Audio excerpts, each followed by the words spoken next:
Good morning, listeners. How are you? This is Jim the Keys Bartender coming to you from the beautiful Florida Keys. Well, you rarely get a show where I don't talk about anything but one thing. But today I'm going to talk about one thing.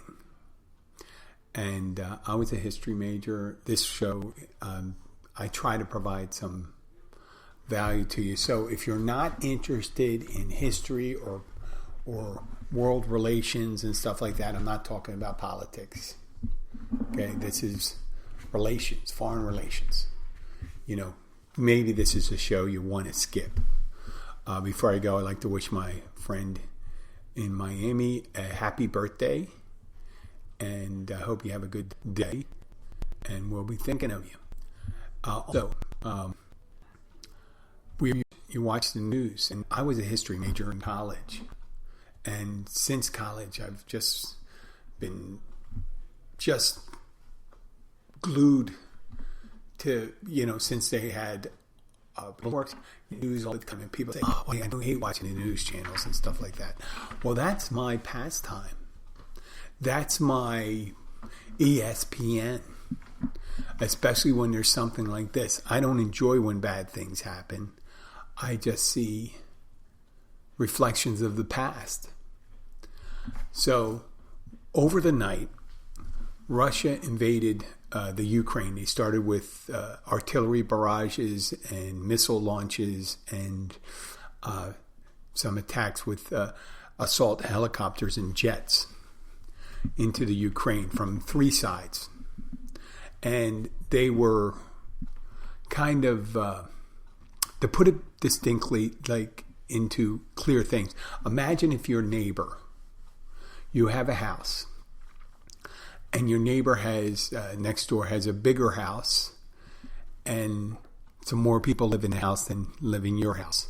They have a little fancier, let's say, cars and equipment, but your house is practically a smaller version of yours. But you've never really been friendly. You had a somewhat close association with this person years before, but it wasn't a happy one, right? And then all of a sudden, your neighbor shows up on your property line with a bunch of people holding bats, crowbars, chains, and they're just standing around your property line. And you ask them, what's up? And they said, oh, we're just hanging out. We're just doing our own hangout, stuff like that. And you're concerned. You said, well, it looks like you're about to do something. And your neighbors, most of your neighbors are friendly with you, not your friend. They think your next door neighbor who's hanging out near your property line, they think he's a whack job. And they think he's aggressive and he's hard to deal with, and they try to talk to him. And he tells them, I'm not going to do anything, I'm not doing anything, I'm not doing anything.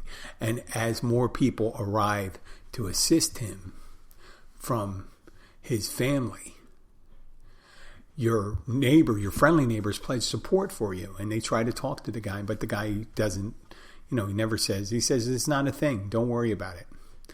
And your friendly neighbors say, well, listen, we support you. We don't want him to do anything, show up on your property, do anything, but there's a possibility he's going to do something. So you should do something about it.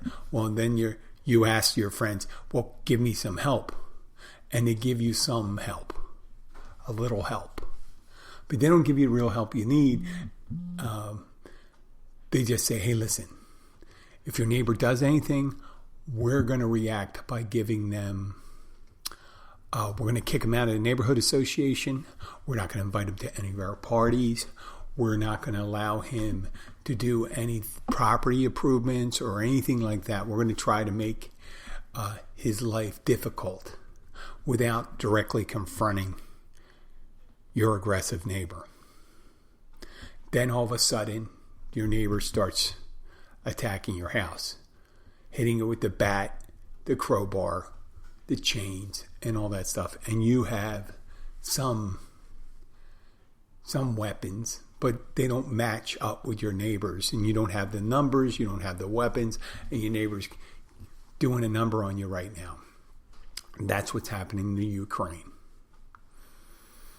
And you don't know if the neighbor is going to get inside your house. They're actually on your property, but you don't know if you can. And your neighbor says they want to take, they want to get rid of your father and your mother. That's pretty much what they're saying. What about getting rid of the leadership of the Ukraine? Putin's saying. So that's pretty much it boils down to. And what the crazy neighbor says is, well, you're pretty much are saying family, but the only problem with the family is the people that are the parents of your family are this, they're not, they don't recognize that we're part of the same family. And you say, you as the thing says, yeah, we may have been in your family. It was a forced marriage, and you were abusive during that. They were, because in the 1920s, the Ukraine was virtually starved by Stalin. So here we are. Now, historically, that this is the largest incursion by a country in Europe since World War II. And people are making comparisons to World War II. But it's more, I'd have to make the comparison more of a hybrid between World War I and World War II, because there's nuances to it and things that have changed. Like during World War I, the precursor to World War I was the assassination of Archduke Franz Ferdinand in Sarajevo. He was the Archduke in the Austrian-Hungarian Empire, which was a ally of the German Empire, Kaiser Wilhelm. And they were part of, eventually came to know as the Axis. I don't know if they called it the Axis in World War I. I shouldn't say that, but they were allies. And after the assassination by a Serbian anarchist of Franz Ferdinand and his wife, the Russians and Germans and the Austrians started making moves. And back in 1914, when it was occurring, things happened very slowly. It took a long time to move troops forward because they didn't have airlift capabilities or anything like that. The plane just started. So there were, just biplanes and things like that. But you had trains, mainly trains. That's what you move troops with. And it was a slow process. So much like the slow process of what the Russians, when they ringed all of Ukraine with troops. And what happens when you have all those troops there? There's a reason why people brought troops. It's the U.S. said this looks like the precursor to invasion, and whether I agree with it or not, I agreed with it. It was going to happen. No one would spend all that money moving troops there just to intimidate someone. So it kept building up, and then this week happened, and yesterday happened with the incursions into Ukraine. Now, comparisons to World War II. World War II started out with, there were several other moves. But the big move, like there was the incorporation, the Germans were given the Sudetenland of the Czech Republic. They took back, prior to that, they took back the Rhineland. That was taken from them during World War I because they were the aggressors. They were considered the aggressors and they were losers. So what happened is Russia and Germany signed a non-aggression pact prior in 1939. It was what they did is they put their troops along the Polish border. They set up a kind of like a red flag operation, a fake thing where they said the Poles were the aggressors and Germany, followed by the Soviet Union, invaded Poland simultaneously.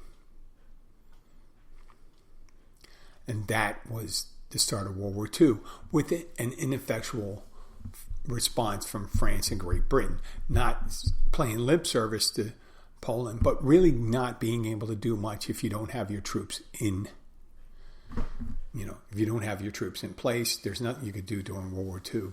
And the thing about that's changed nowadays is we have instantaneous information. We are seeing right now, within hours, or even with live pictures of the front from the Ukraine as Russia goes in.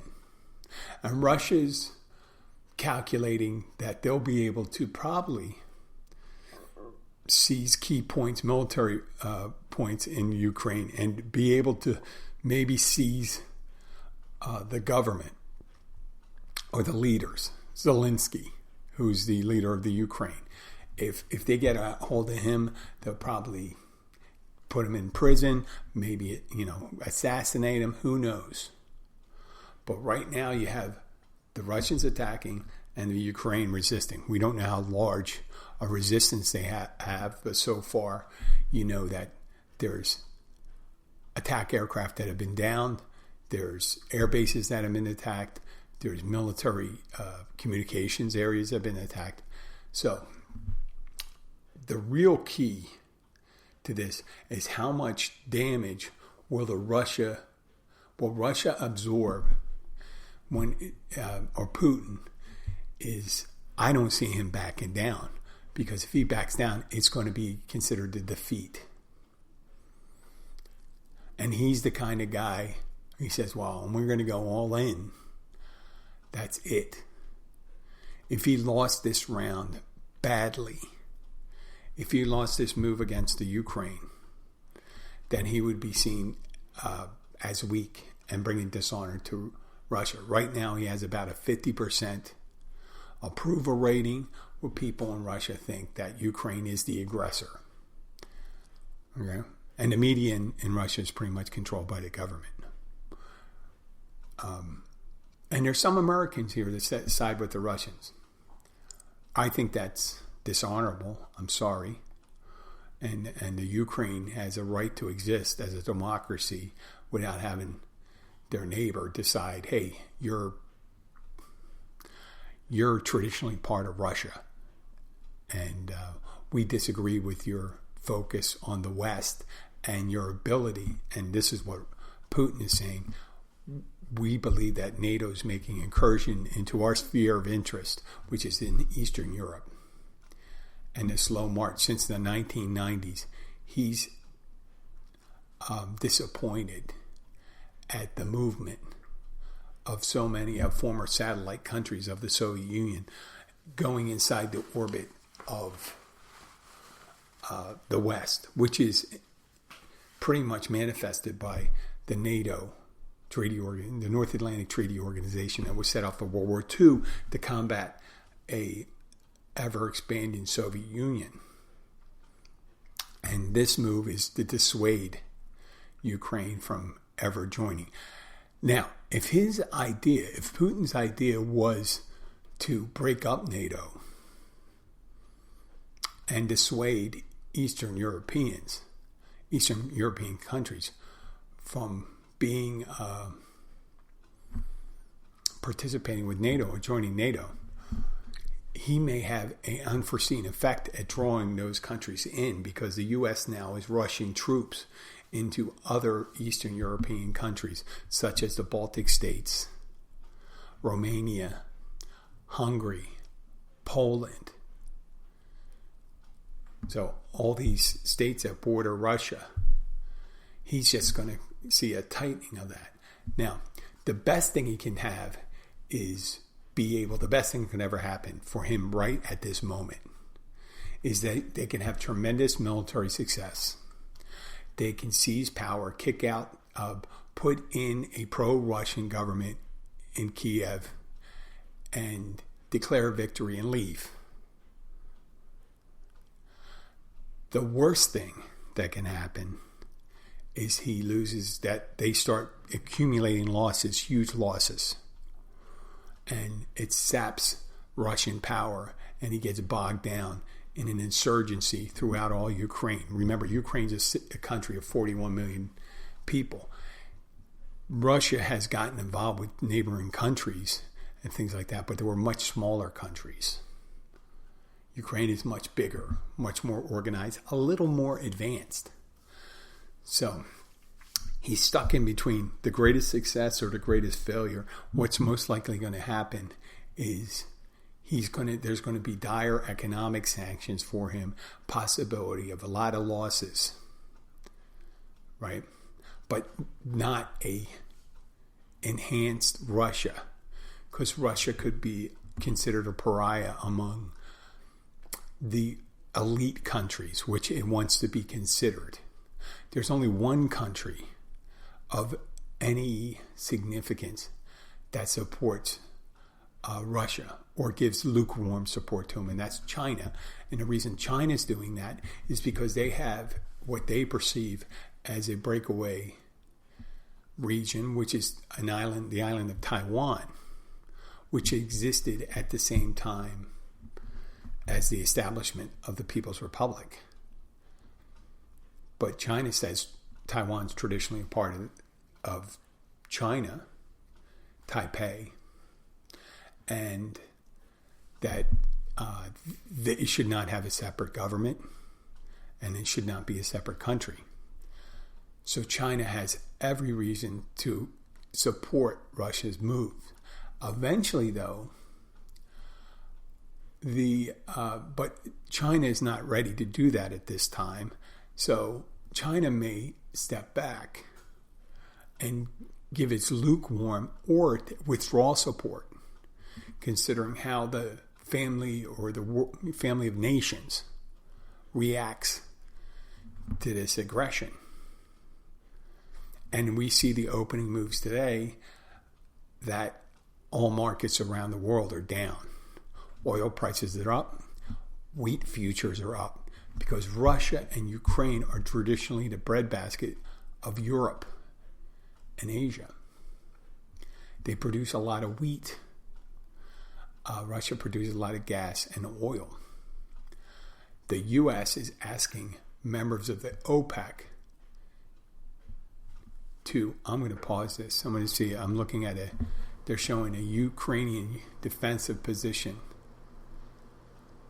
right here. I'm going to pause this. I'll be right back. Got to see this. So, as I'm watching it live, a reporter from CNN is at a Ukrainian military base outside Kiev, the capital of the Ukraine, which is about 40 miles away from the Belarusian border. And he saw troops moving in outside the military airport, and he goes over to talk to the commander of the troops. And as he's talking to him, he realizes that these aren't Ukrainian troops defending the airport. These are Russian troops seizing the airport. Now, that's an airport about 20 miles from the Ukrainian capital. And the Ukrainians are attesting that they are looking to seize the capital and attempt to, they say, decapitate the Ukrainian leadership and put their own leaders in. I don't see that as a viable move this is very interesting.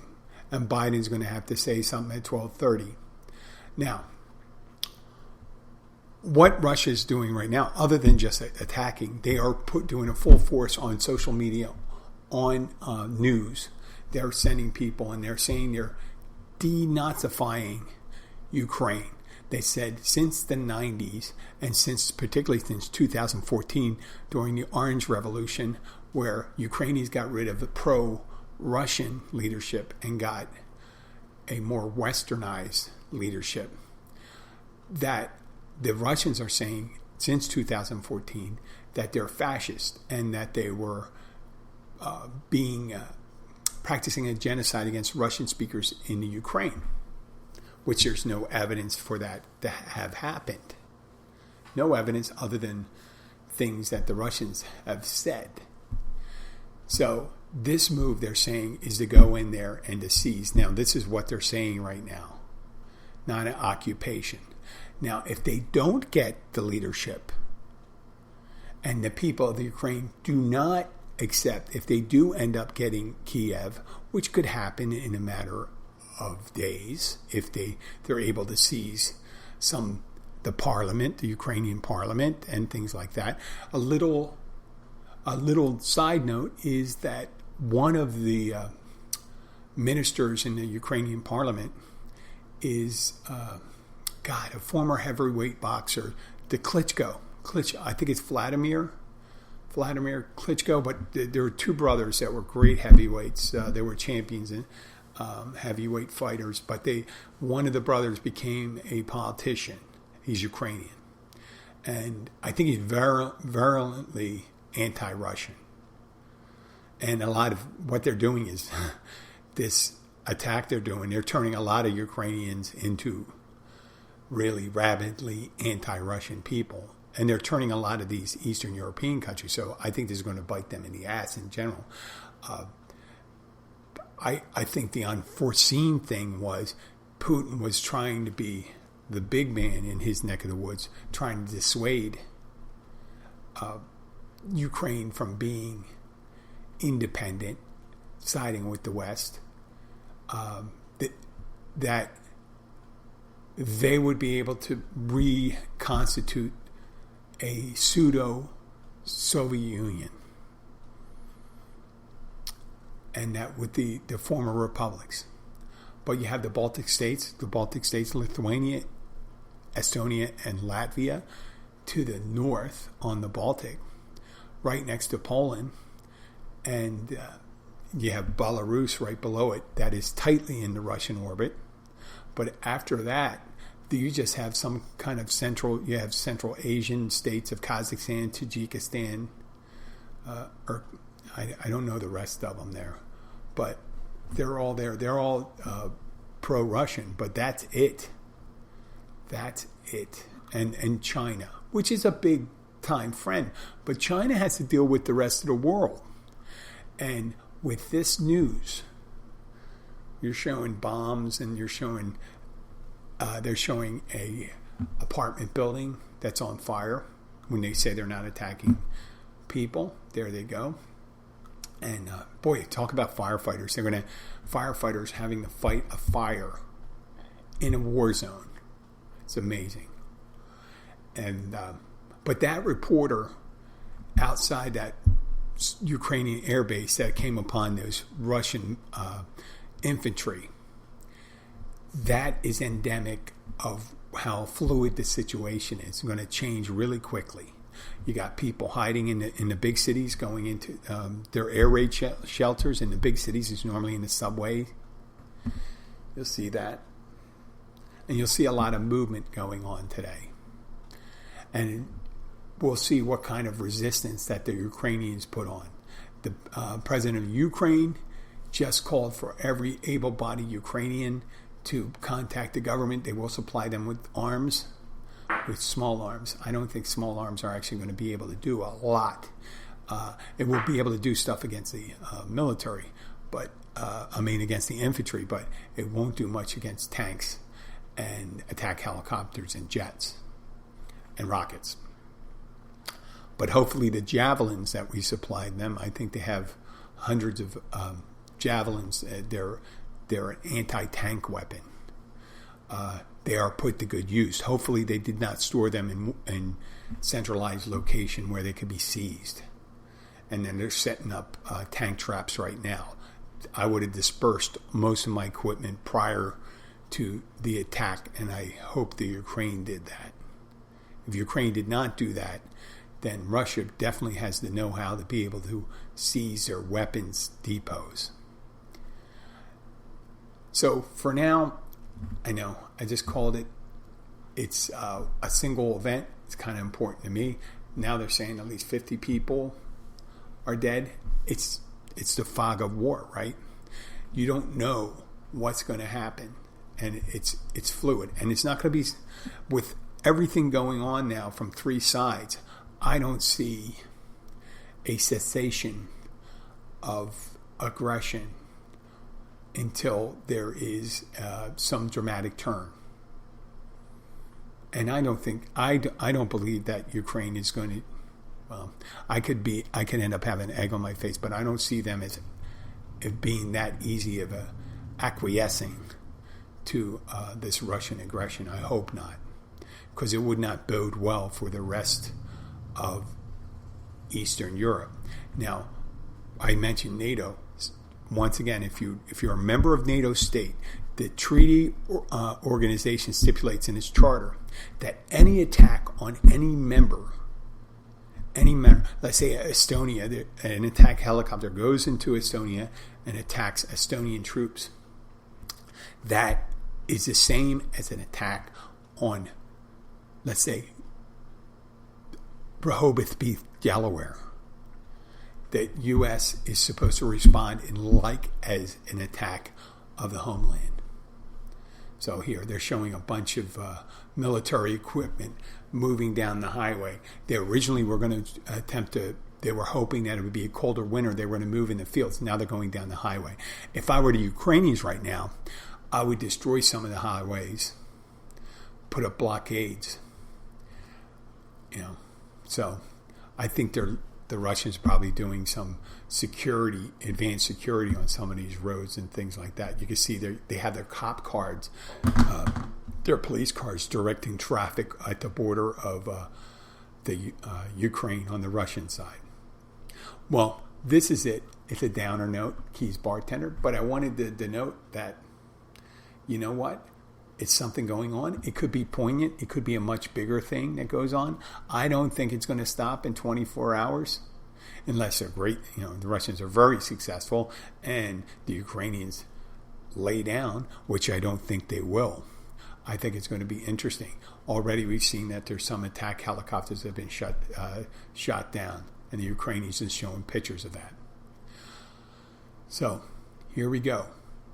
I will talk later, and we'll do an update tomorrow on tomorrow's show. Have a great day. Ukraine, stay strong. I don't know what else to do other than do this. So I dedicate this show to the Ukraine, and I hope there's a bunch of other podcasters who are doing it, because there's going to be a shitload of Russian disinformation going on there. And there'll be American apologists that are saying Russia has every right to do this. Russia has every right to do this. Like there were people that were apologists for Germany in World War II when they were taking over countries and stuff like that. It's only till later that they found out how horrific they treated people. And we do know the Russians have a disdain or care very little for civilian losses. So, thank you very much. Have a great day.